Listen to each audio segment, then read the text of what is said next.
We live in a society built on a massive, comfortable, fucking lie. The lie is that power is always loud. We've been conditioned to believe that power looks like aggression, a raised fist, a loud voice, a physical threat. Because men have historically dominated the physical domain, we assume they hold a monopoly on ruthlessness. But physical violence is the lowest, most primitive form of power. It's sloppy, it leaves evidence, it gets you locked up.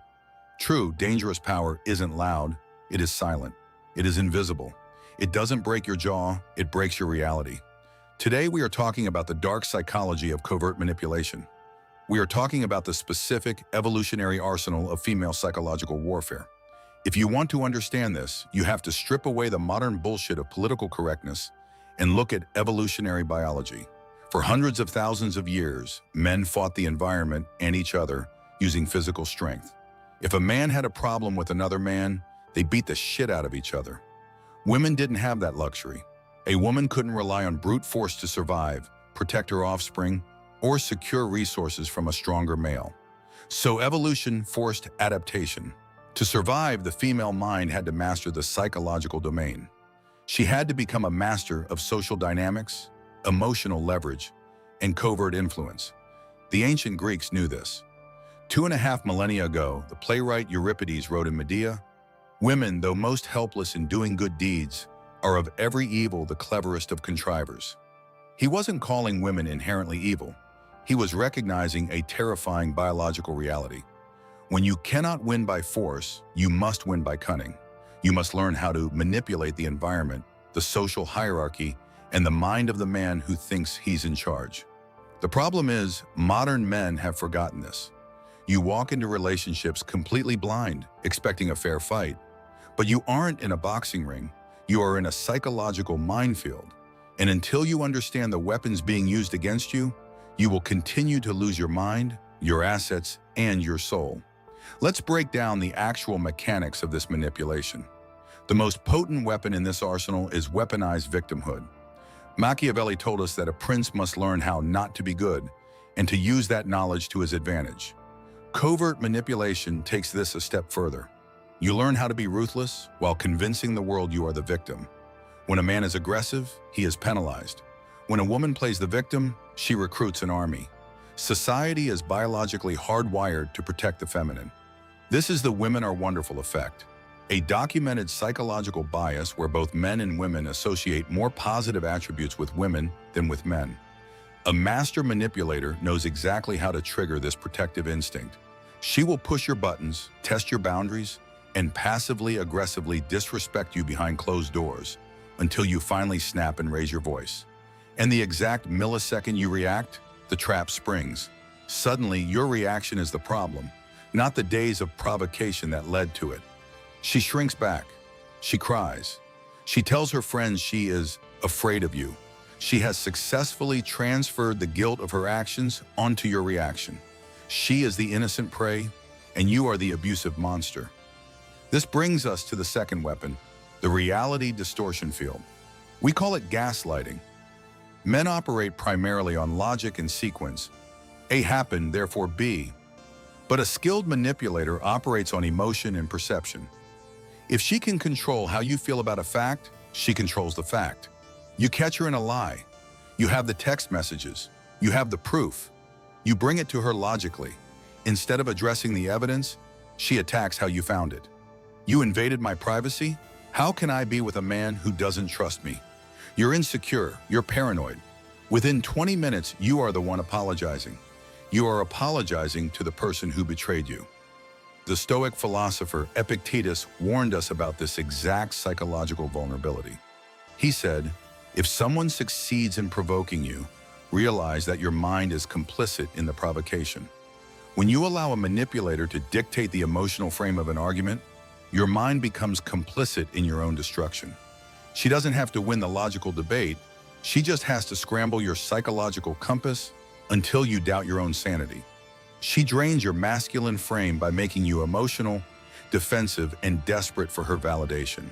The third weapon is the transactional withdrawal of intimacy. Men are biologically driven to seek peace, respect, and physical intimacy. A Machiavellian female mind understands that what a man desires is the exact leash by which he can be controlled. Intimacy, affection, and even basic warmth become conditional currency. When you are compliant, when you bend your boundaries, you are rewarded. But the moment you stand your ground, the ice age begins. The physical distance, the one-word answers, the heavy sighs. She won't explicitly say, "I am punishing you for disagreeing with me," because that would expose the manipulation. Instead, she will claim she's just tired, or not feeling well, or stressed. The ambiguity is the point. The ambiguity forces you to work double time to figure out how to fix it. You become a fucking performing seal, jumping through invisible hoops to restore the peace. You trade your sovereignty for a quiet house. If the relationship ends, or if you refuse to comply, we enter the darkest phase. Reputation assassination. Remember, women evolved to fight in the social matrix. While men destroy each other's bodies, women destroy each other's social standing. It is the ultimate form of asymmetric warfare. If she cannot control you, she will control how others see you. A whisper campaign begins. Half-truths are weaponized. Your private vulnerabilities, the things you told her in strict confidence when you foolishly let your guard down, are twisted and broadcasted to your friends, your family, or the public. Socrates, before he drank the hemlock, understood the deadly nature of the social mob, often driven by the whispers of those operating in the shadows. He knew that the truth doesn't matter when the crowd has been emotionally manipulated. She doesn't need a sword to ruin your life. She just needs a smartphone and a convincing tear. By destroying your reputation, she isolates you. She cuts off your resources, your support network, and your credibility. It is a psychological execution carried out with clean hands and a sweet smile. Hearing this, your instinct might be anger. You might want to hate women. You might want to become bitter, lock yourself away, and swallow the black pill. Do not do that. That is the reaction of a weak man. You do not hate the lion for having sharp teeth, and you do not hate the snake for its venom. It is their nature. The female capacity for covert psychological warfare is an evolutionary masterpiece. It is brilliant. It is lethal. Your job is not to be angry. Your job is to stop being a fucking gazelle. To survive and thrive, you must adopt the ultimate defense mechanism, the Stoic frame. Marcus Aurelius, the Roman emperor and Stoic king, faced betrayals, plagues, and endless warfare. He wrote, "You have power over your mind, not outside events. Realize this, and you will find strength." The power of female manipulation relies entirely on your reaction. It requires your emotional participation. It requires you to care about the false narrative. Gaslighting only works if you doubt your own reality. The withdrawal of intimacy only works if you are desperate for validation. Weaponized victimhood only works if you feel guilty. If you remove your emotional reaction, the machinery of manipulation grinds to a dead halt. Here is your protocol. 1. Become immune to the withdrawal of affection. You must build a life so full of purpose, mission, and internal validation that if a woman goes cold, you don't even blink. You let her sit in the cold. You do not chase. You do not ask what's wrong 50 times. You go to the gym, you build your empire, and you let her realize that her silence has absolutely no leverage over your emotional state. 2. Trust the pattern, not the words. Manipulators are exceptional actors. Ignore the tears. Ignore the justifications. Look purely at the behavioral economics of the situation. Is the exchange parasitic? Is she constantly moving the goalposts? If the behavior is toxic, the tears mean nothing. 3. Never apologize to keep the peace. The moment you apologize for something you did not do just to end an argument, you have handed over the keys to your psychological castle. You have shown her that your reality is negotiable. Stand in the fire. Let her be angry. Let the silence stretch for days if it has to. A man who cannot tolerate social discomfort will always be a slave to the woman who can. We are not victims here. To claim that men are helpless against female manipulation is to adopt the very victim mindset we despise.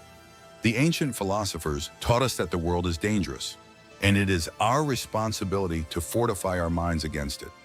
Covert manipulation is a game played in the shadows. The only way to win is to turn on the lights. recognize the tactics, understand the evolutionary drive behind them, and most importantly, build a psychological frame made of iron, a frame that does not bend to tears, that does not crack under gaslighting, and that does not trade its sovereignty for a moment of peace. The velvet trap is only dangerous to the man who doesn't see it. Open your eyes, take back your mind, and never let your reality be dictated by someone else's illusions again.